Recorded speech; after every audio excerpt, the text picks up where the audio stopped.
Assalamu alaikum wa rahmatullah. Bismillah walhamdulillah wa salatu wa salam ala rasulillah. Last year, alhamdulillah, Allah subhanahu wa ta'ala gave us the honor and the privilege to perform Hajj. And then from Hajj, from there, we flew over to Jordan. So when we reached Amman, Jordan, we went there with the intention of going in to Palestine. So from there, we jump onto a bus and we head in. And as you get to the borders, you see the Israeli flag stands extremely high. And subhanAllah, automatically, your heart starts to beat. You know, because hearing is not like seeing.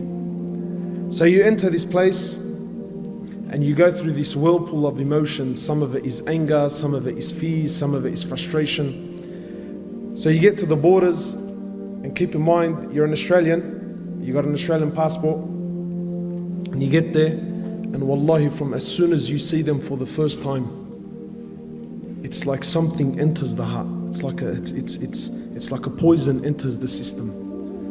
And from as soon as you make contact with them, no smiles, no welcomes, no nothing whatsoever, you're automatically made to feel like an outcast. So you get to the border there, they take you off the bus, you walk in, and you sit for an hour, 2, 3, 4, 5, 6, 7, 8, and you haven't been questioned yet. You're an Australian that wants to go in, and you haven't been questioned yet.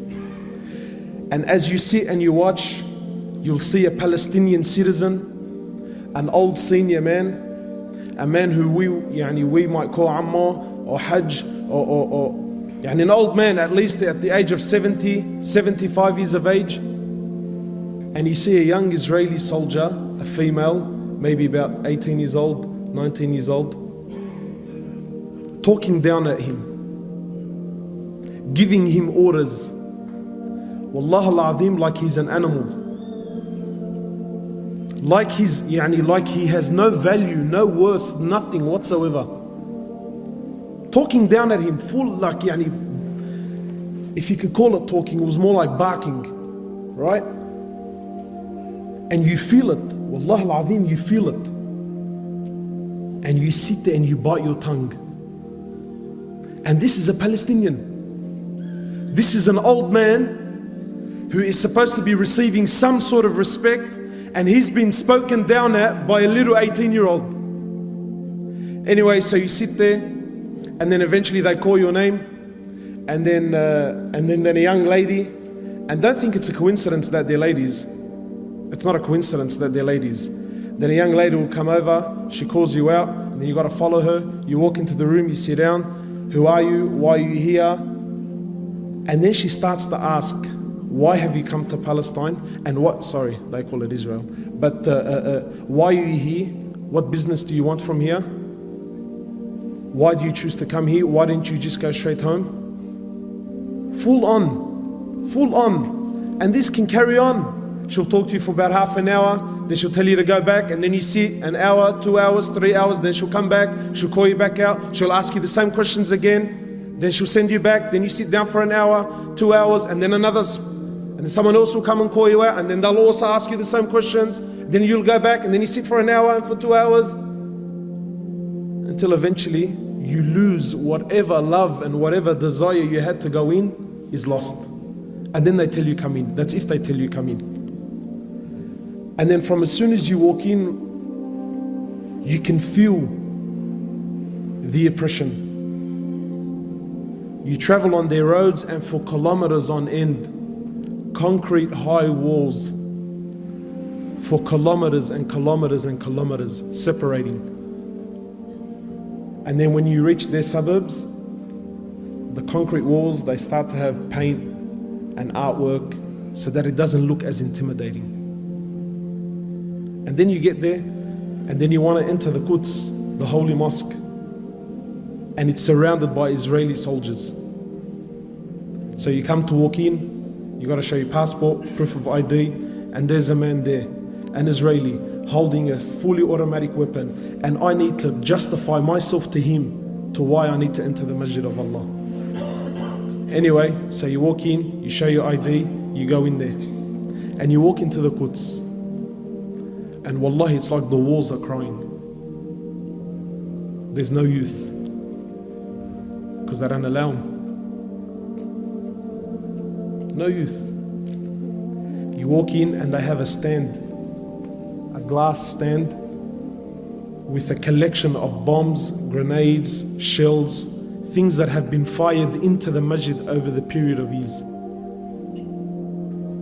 You look at the shells made in the USA. Anyway, so you pray your Isha, and maybe now you're thinking, maybe I'll stay and make some dua. No, you can't stay, brother. Why? Because they got to lock up the masjid. 9:30, everyone's got to get out. But who does the final inspection? They do. Do you think they honor the masjid and take their shoes off? They walk in. And while all this is you can absolutely say nothing. And then you speak to the local and you tell him, how come, how come where's all the Muslims? How come there isn't more people? He tells you, brother, I have to show my passport and my ID 5 times before I reach the doors of the masjid. This is a citizen.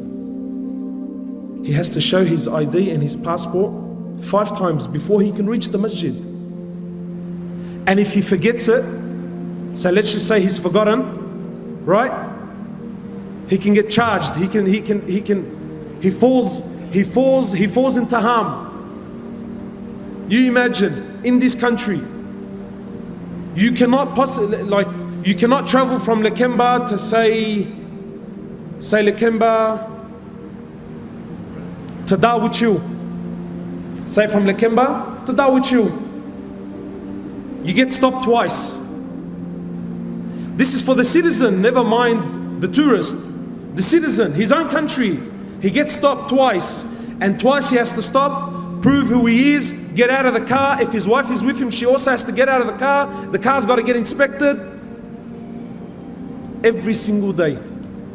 And if this brother has to go to Darwich twice, 3 times, 4 times, it's the same guard. He's seen him the first time. He's seen him a couple of hours ago. Him, his wife, his kids have to get out of the car and they have to inspect. But it gets worse. It gets worse.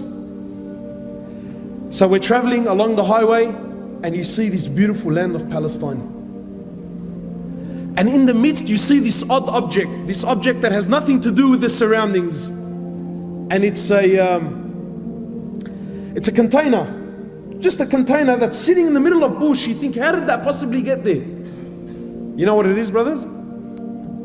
It's Palestinian land that some Jewish person puts his container on there, but it doesn't do anything. And it sits for a month, 2, 3, a year, 2 years, until it becomes normal to you. Until the Palestinians no longer question the container. And then what does he do? He builds a house there. It's become his land. That blunt, it's not, it's bluntly.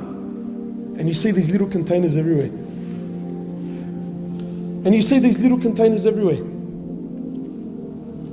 My time is almost up. I'll share just a few things with you. When we went to Masjid al-Khalil, that's where our Prophet Ibrahim alayhi salatu wasalam is buried. This isn't, I'm not trying to put spices here. This is history, you can look it up. Masjid al-Khalil was a masjid that belongs to the Muslims. In 1994, Salat al-Fajr, the Muslims were there praying Salat al-Fajr. A Jew from the States, a doctor, walks in and opens fire to the Muslims that were praying. While in sujood, kills 30 and wounds 125. So what do you think happened? I'll tell you what happened. They closed off the mosque. They made an investigation. You know what the result of the investigation was? They turned half of it into a synagogue. And this, whatever you want to call him, his grave became a shrine. And extremist Jews used to go there and make pilgrimage at his grave. A hero. You know, my brothers, wallahi, when you visit Palestine, it's not like hearing about it and seeing it on TV. You see the oppression in the eyes of the Muslims. Wallahi, you see it. And you can see in their eyes that they've given hope in the Muslims. Wallahi, there are so many experiences that I wish I could share with you, but my time is short. But finally, the reality is that they want you to forget about Palestine. And that's the truth. They don't want you, they don't want your money, they don't want your tourism, they want nothing. You and this place needs to finish. And so long as this place is not in the eyes of the Muslims, it's not in the hearts of the Muslims, then for them this is good. Have you ever asked yourself, why is it we know so little about Palestine? I'll end with this. This was a request of the Imam of Masjid al-Quds. He said to me, please go back and tell the youth of Islam to come and visit this place. He said, come and visit. And wallahi, understand that what's happening in Palestine is very real. Very, very, very real. Jazakallah khairan.